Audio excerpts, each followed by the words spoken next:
Good morning. I am Dr. Amy Gordon-Bono. I am a primary care physician who's been practicing in Tennessee for 11 years, and I'm a native Tennessean.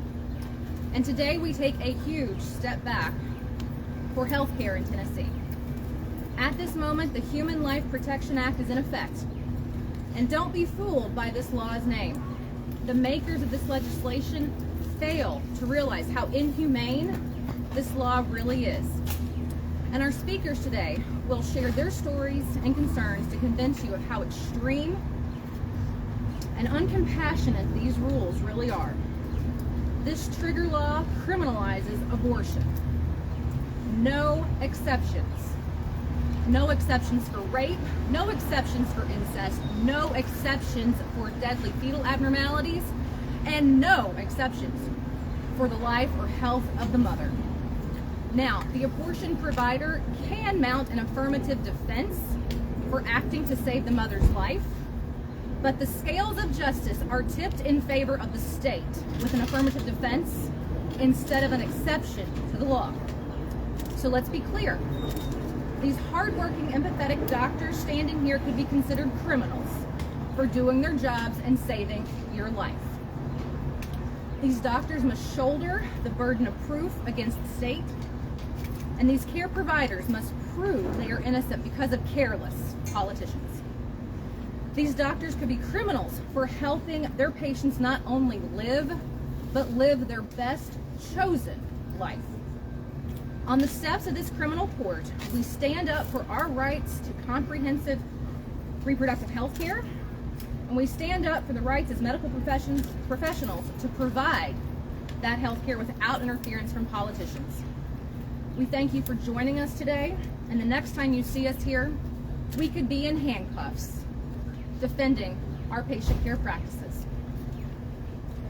So, here today to share their perspectives are physicians from specialties of obstetrics and gynecology, internal medicine, and emergency medicine.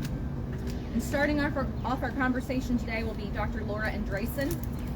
Dr. Andresen, please come forward and introduce yourself and proceed. Thank you, Dr. Gordon-Bono. My name is Laura Andresen. I am an obstetrician and gynecologist in Franklin, Tennessee. And I'm here to tell you that the Human Life Protection Act is a barrier to women trying to access comprehensive health care. The shared decision-making that occurs between a woman and a physician belongs in the exam room and not in the legislature. Only until you've sat in the silence that occurs after delivering a terrible diagnosis to a parent or informing a woman hemorrhaging that the only way to save her life is to end her pregnancy, do you have a right to weigh in on this subject. As a physician, I am primarily a patient advisor and advocate. But this law divides me from my patient and creates unnecessary conflict in our relationship. This law makes me walk a line between providing evidence-based medicine and being forced to delay care until a patient's medical condition deteriorates to the point of becoming life-threatening. There is no definition in the practice of medicine of life-threatening. There's not a lab value, there's no vital sign, there's no one algorithm. A decision on how to treat a critically ill patient is a skill I've developed over 20 years of practice. As a result of this trigger ban, women will be injured, may lose their reproductive ability, and may die due to the criminalization of those providing their care. Every day since I learned of the implications of the trigger ban, I worry about becoming a felon. As today, August 25th, has been rapidly approaching, I've encountered multiple situations in my clinic that will absolutely be considered abortions, subject to criminal penalties. Today is the day that the routine care I provide carries a risk of being charged with a felony. To illustrate this fact, I have two patient examples. A young woman I've cared for has presented to me with prolonged bleeding between the weeks of 10 and 15 of pregnancy. I saw her in my office frequently. We did serial labs, serial ultrasounds, and we really thought that the situation had stabilized. However, in the 15th week, her bleeding significantly increased, and she presented to the emergency department. She was found to have profuse bleeding, the fetus was starting to deliver, and a placental abruption was occurring. Placental abruption is when the placenta separates from the uterus. It leaves thousands of blood vessels open, and they bleed continuously until the uterus is emptied. It typically results in a need for blood products, surgical expertise, 3 months. If that does not occur, the patient will eventually lose her ability to clot her blood and she will die. In this example, there was a fetal heartbeat. Unfortunately, care providers may question their management and delay their actions due to fear of criminal charges. As physicians fear felonies, the outcomes could include mothers dying. Another woman presented with premature rupture of membranes at 18 weeks. Her water broke well before the baby could survive outside the womb. As an experienced physician, I know that if I delay termination, there are significant risks to the mother, including bleeding, severe infection, multi-system organ failure, and death. Ultimately, this woman could need a hysterectomy. If I do not act promptly to terminate the prevital pregnancy, this mother could lose her ability to have future children. Discussing this complex medical condition with the patient is difficult. It's heartbreaking to know that she must decide if she wants to end the pregnancy to prevent adverse outcomes for her and her baby. In this case, and in many other clinical situations, the risks of remaining pregnant outweigh the benefits. For this woman, the best medical decision is an abortion. And sadly, termination of the pregnancy will put me at risk of being charged with a felony. I know that abortion is a hard decision, but in many situations, it is the medically appropriate choice. How sick does a woman need to be to provide enough evidence for me to mount my affirmative defense? There's also the fact that I'm not the only person helping to care for this woman. Other healthcare professionals, such as nurses and the anesthesia team, may refuse to participate in her care as they are viewed as an accomplice, much like the drivers in the getaway car. The patient assumes the risk of injury and death because we do not have any exceptions to this law. There's twisted irony in naming this law the Human Life Protection Act. Whose life is protected and at what expense? To everyone listening, this law is dangerous to the women of Tennessee. Whatever your opinion is on abortion, please realize that these government mandates pose a significant threat to our health, and many are downplaying this risk. There's a lot of misinformation and confusion regarding exceptions written into this law. Let me be clear once again, exceptions to this law do not exist. By speaking out against the law, I hope that we can reach an understanding that abortion is health care, and the women of this state deserve better. Thank you.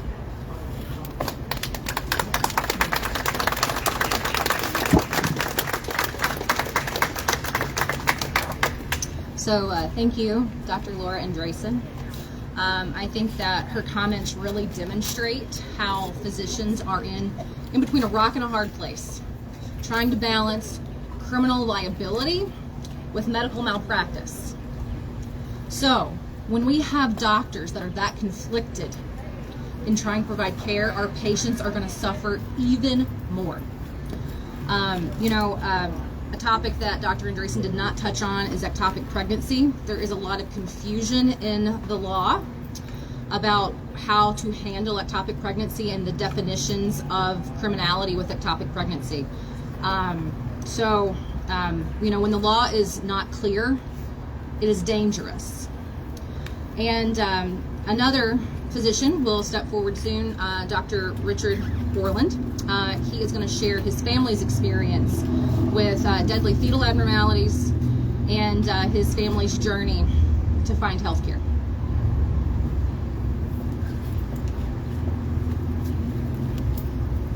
Thank you, Dr. Bono, and thank you all for being here today. I am Dr. Rich Orland, a physician who is Ivy League educated, board certified in internal medicine, and certified for continuing medical education. I have practiced medicine for more than 40 years, and I am licensed in 11 states. In 1997, after multiple attempts with assisted fertility, my wife learned that she was pregnant. In March 1998, we learned that the fetus had 4 very serious cardiac abnormalities. After consulting with multiple physicians here in Nashville and across the country, we were advised to terminate the pregnancy, as life outside the womb would not be possible without a heart transplant upon birth. After further discussions with our clergy and family members, we made the decision to terminate the pregnancy.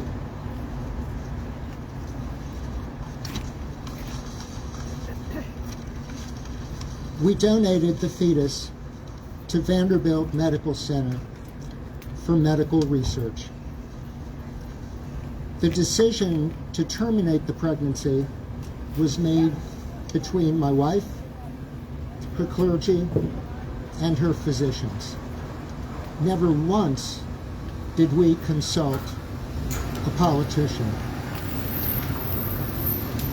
These events occurred 24 years ago. Had these events occurred today, because of the law enacted today, my wife would have died, because she would have been forced and mandated to continue her pregnancy.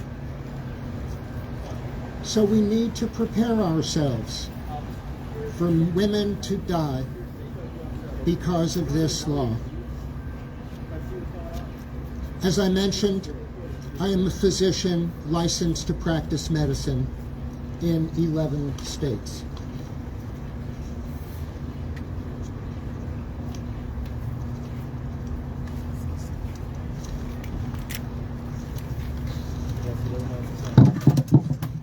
Lost your mind. Well, WSMD lost their mind. Thank you for being here, WSMD.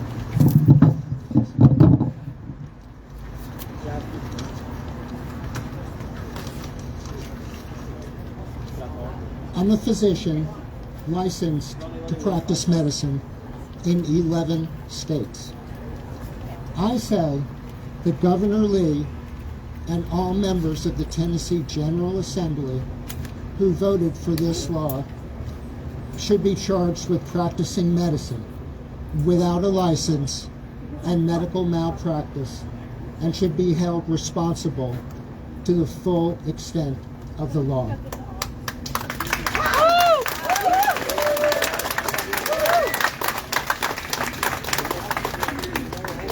Thank you. I haven't done a single thing.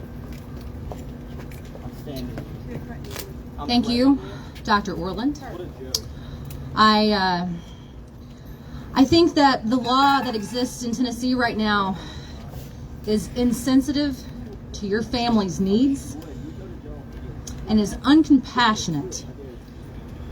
And it's sad that we have voices among us that don't want to hear with compassion the stories that our families here in Tennessee are suffering with.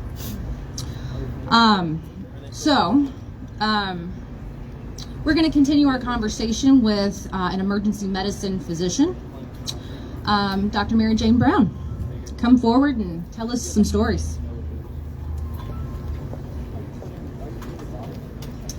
Good morning, and thank you, Dr. Bono, Dr. Andreessen, and Dr. Orland, and all of you, even those who may have differing opinions to this morning. I'm Dr. Mary Jane Brown. I'm an emergency physician in over 35 years of practice here in this community. I have a number of colleagues, and I see some nursing professionals here, and I am very deeply appreciative. This morning I am honored and humbled to read the words of a fellow emergency physician who is unable to be here, but is deeply passionate and concerned about the quality of care that she will now be able to offer. Dr. Katrina Green, peace out, and thank you for this privilege. Let us listen to her words. As an emergency physician, I treat everyone who comes into my emergency department, including women who have been sexually assaulted and abused by their partners. 0.02%. I have comforted countless women who have come to the emergency department for bleeding while pregnant, crying with them when I've had to tell them that they were miscarrying a wanted pregnancy. Literally never happened. I've also counseled many women who were unaware that they were pregnant. Now I worry those same women will stay away from the emergency department and delay treatment that they need because of the fear. Today is the day that abortion has become fully and totally illegal in our state. No exceptions. No exceptions for rape victims. No exceptions for children impregnated by abusers. No exceptions for fatal fetal anomalies. No exceptions for mothers whose lives are at risk from breast cancer, melanoma, other dangerous cancers that need aggressive and early treatment. They are forced into a pro-birth position. What the state of Tennessee is saying, loud and clear, is that potential life is more valued than the already living, breathing, feeling, generous, and kind spirit that we see in our midst. This is a slap in the face to all women, especially those who have suffered through miscarriages, and those women who have survived grueling pregnancies and the risky delivery in order to extend their families. Now, the choice to have a family is not a choice. The politicians who control our state have spoken, and we hear their messages loud and clear, that women's lives don't matter. They don't care that women will die and their families will be left to pick up the pieces. Spouses will be widowed and children will be orphaned. My colleagues are here today because they know, like I do, that healthcare is an art and as much as it is a science. Much of medicine lives in a gray area where art and faith and spirituality exist.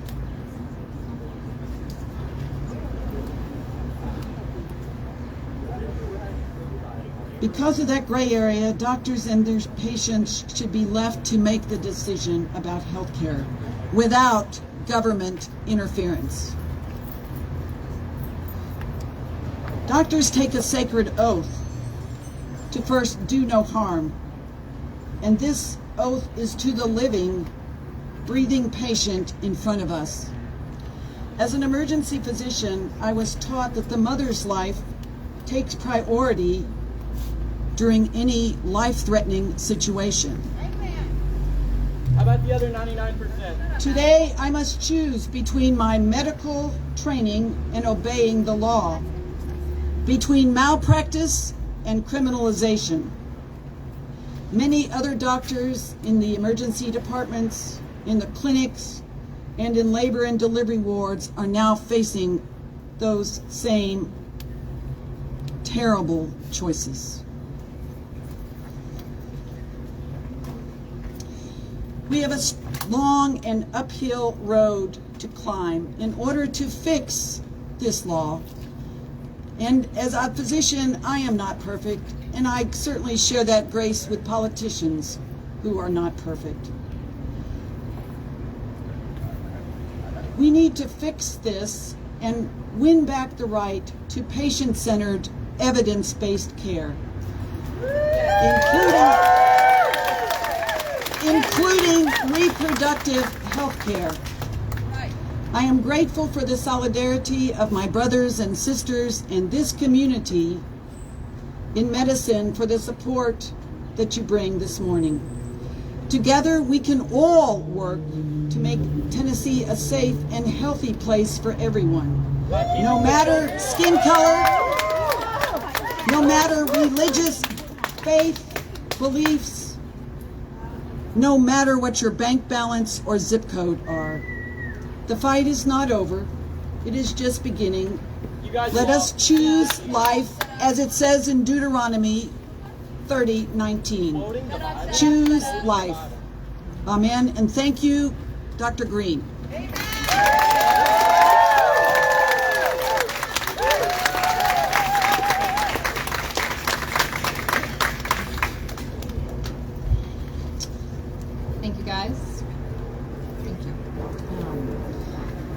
fellow Tennesseans, please understand that our leaders continue to make our state an unhealthy place to live. We don't agree on everything when it comes to abortion, but I think if there's something that we can agree on, it's that we need to have compassion in our hearts for anyone who has dealt a very difficult situation. And women need to be given the opportunity to make an informed decision about their bodies. And doctors should not be criminals for saving a pregnant woman's life and helping that woman in her time of need. Our legislation in Tennessee is inhumane and insensitive to the complexities that patients and physicians encounter every day. Compassionate healthcare exists in a lot of gray areas. And now Governor Bill Lee and the General Assembly have made your doctors criminal for providing compassionate, ethical, standard healthcare. Make no mistake, pregnancy termination is a hard choice. But in many situations, it is the best choice. And it should be a woman's decision, not a government mandate that decides for her. This law was passed in 2019 after Bill Lee became our governor and the General Assembly more firmly cemented its supermajority in the prior election cycle. To my fellow Tennesseans, I urge you to take a look at the vast number of sponsors that signed on to that bill and that was signed into law by Governor Bill Lee. Most recently at a Government Operations Committee meeting, Senator Rusty Crowe of Johnson City said, "So there will be some fine tuning as we normally do, with different bills. But I think that we all know what the intent Tennessee has with that bill." End quote. Really. This audience is full of Tennesseans who are quite unclear on the intent of this bill. This legislation will have long-lasting effects on the practice of medicine in our state. There will be unintended consequences. These laws create burdensome divides between physician and patient and harm that sacred relationship. As the U.S. Supreme Court has abandoned stare decisis, the state of Tennessee is now mandating that physicians abandon their patients in their time of need as a result of this law. And it does seem rather peculiar that in a state that touts tort reform, that physicians are now deemed criminal in some situations in Tennessee. In Tennessee, it will be difficult to recruit to certain specialty programs for doctors in training, and some physicians will avoid practicing in Tennessee due to its harsh legal environment that has yet to be tested with case law. We should all be worried about the future of in vitro fertilization. So many families will suffer from not having access to this amazing way to grow your family. So when Governor Bill Lee and the General Assembly choose to come after some of us, like those families trying to access health care and the physicians just trying to help them along the way, they attack all of us. And these extreme legislators continue to make Tennessee a less healthy place to live and work freely. Keep your legs closed. Keep your legs closed. So politicians, what do you see when you look at this new legal landscape? Because all we see are excessive phone calls to lawyers, burdensome paperwork, handcuffs, Class C felonies on our records, and patients paying a higher price than that as their care is delayed and compromised. And Governor Lee, this buck stops with you. This was viewed as a landmark victory for your first year in office. It was. And let me be clear, this legislation will harm and kill Tennesseans. And once again, sir, you will have blood on your hands. Yes. You have millions of babies brought on your hands.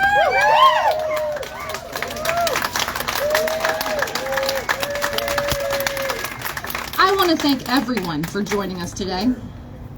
And we have a moment for some questions from reporters. If anyone would like to start off, I'll call on you as we go. Hi. Hi.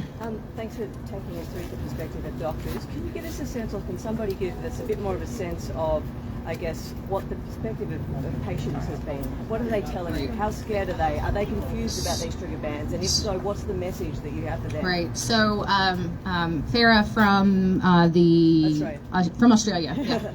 Woohoo! International news once again. Tennessee. Woohoo! She's asking for someone to speak to the patient experience and patient concerns. Would you like to do so, Dr. Andresen? Yes. Okay. Interestingly, I had this question come up yesterday. A woman is considering having a child, and she is very fearful that if she presents with a complication of pregnancy, that I would question whether or not to provide care to her. In any case, I will care for the patient. It is my responsibility, it's my oath. There's no way I'm going to watch a woman die. But it presents me to a felony, which will effectively end my career and end my ability to care for other patients. So they're scared. They're fearful that we aren't going to care for them. They're fearful that more strict laws will be passed. And I think we need to support them during this time. You spoke about sort of obviously the uphill battle from here. Yes. Where to next? What are the next steps for Tennessee? I mean, is it a matter of basically, voting with your feet, codifying this international law? Where to from here? At this moment, I am a little bit hopeful that whenever the General Assembly session starts in January 2023, that there will be open hearts and open minds to maybe open up for some change. But at this moment, there's a lot of uncertainty in the legal landscape here in Tennessee. Of course, when it comes to other states, the U.S. Supreme Court has given power back to the states to regulate this. So at this juncture, it seems as though the regulatory body is our state level government. So, which is likely inactive until January. So, hi. Hi. You guys say there's no exceptions in the law. Governor Lee keeps saying there is. Right. Media is also saying there is. Mm-hmm. Can you clarify for us where the discrepancy is there? Even if you go to the Tennessee General Assembly's website, there is it says exception. The word listed on the website is exception. If you go to the bill itself, it's only 2 pages. You can read it. So structurally, the way the bill is written, if you go to section 2, let me start with telling you that the chapter in which this Tennessee Human Life Protection Act exists, the chapter in the Tennessee Code is, quote, offenses against the family. Okay? So, in the chapter, offenses against the family, there is the Human Life Protection Act, which is TCA 39-15-213. And in section 2, there are definitions. But if you go to section 2B, it says a person who performs or attempts to perform an abortion commits the offense of criminal abortion, period. Criminal abortion is a Class C felony. If there was a desire for the legislature to put an exception in the law, it would appear in that section 2B. However, instead of providing exceptions to the law, there is structurally an affirmative defense. So, and there's parts of the affirmative defense that do invoke the health and life of the mother. But notably, the health and life of the mother does not include her mental health. So, as we are trying to navigate the absolutism of criminalization, there is significant ambiguity as to what an affirmative defense actually represents. So that's my understanding, as I have heard at least 2 criminal defense attorneys present this information. And that's as much as I can tell you as a physician who is licensed to practice in Tennessee. And just a quick follow-up, would that impact your decision to take care of a patient? Would that work its way into your decision-making process? I think that this just underscores the extreme ambiguity that we are living with nowadays. And as Dr. Andreessen affirmed, our duty is to take care of patients, and we will do that. Can I ask you a question, Lauren? Is there W. Hill in, please. Yes. Is there any hope after what we saw with the DOJ challenging Idaho's law, which is very similar to ours, with the affirmative defense for the life of the pregnant person? You know, that news flashed in my brain yesterday, and I really don't know. You know, when it comes to, I think what this underscores is that there's just a lot of different battles that are going to have to be fought in each state.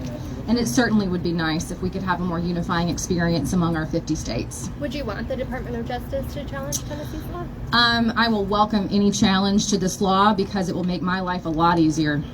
So, any other questions from WPLN? Any other questions from any other news sources? I'm an independent journalist right here. I will need to ask if there's any more questions from other Could you news speak sources. on the other 99% of abortions, please? You seem to just get caught up in rape and incest. You have a press pass, You dude. get caught up in Yeah, rape and incest. I'm not aware of your press pass. I'm not aware. Okay, so you're talking about rape and incest. Could you talk about the other 99%? Can you talk about the other 99%, please? As we've mentioned, not everyone agrees on everything when it comes to abortion, but we do need to have compassion in our hearts. Do you have And compassion for the 99%? when it comes to these laws, they are extreme. And when laws are this extreme, there is no room for grace. And to me, that feels wrong. Talk about the other. Can you talk about the other 99%? So if there are no more questions, we will conclude our press conference, and we're happy to talk individually. Thank you.